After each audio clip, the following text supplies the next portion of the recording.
Bienvenue à cette brève présentation des nouvelles fonctionnalités de la version 14 de votre nouveau ProCardex. Afin de respecter notre engagement de confidentialité et de sécurité de vos données, vous utiliserez dorénavant un identifiant et un mot de passe qui sera validé dans l'espace client lors de l'ouverture de ProCardex. Nous allons maintenant découvrir ensemble toute la flexibilité que vous offre la nouvelle version de ProCardex, avec une toute nouvelle interface à l'image de Microsoft Office pour une navigation des plus efficaces. Vous utiliserez dorénavant les différents rubans qui regroupent les fonctions du logiciel. Ceux-ci sont identifiés selon le type de fonction, par exemple pour les dossiers, les fiches, les minutes, la facturation, etc. D'autre part, notez qu'il n'y a plus d'icône à l'intérieur des fenêtres.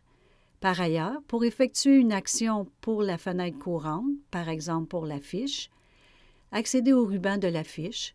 Pour un dossier, le ruban Dossier. Le ruban Accueil ainsi que la barre d'accès rapide regroupent plusieurs fonctions fréquemment utilisées.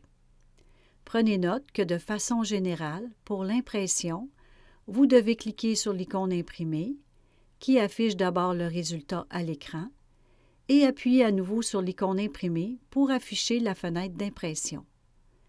Également, pour quitter la fenêtre courante et enregistrer les modifications, utilisez la touche Retour ou Enregistrer et fermer.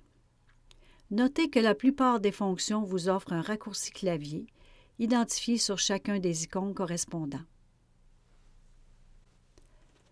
Poursuivons avec les changements pour la configuration qui était effectué auparavant à partir du menu Outils Pilotage.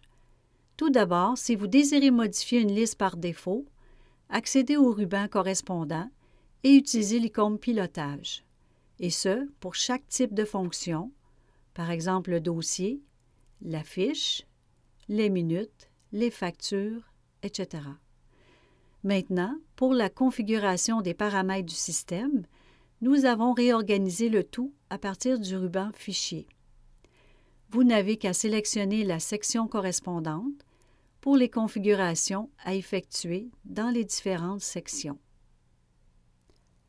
Même principe pour la configuration des utilisateurs et autres modifications. Cliquez sur la flèche pour quitter le menu de configuration du système.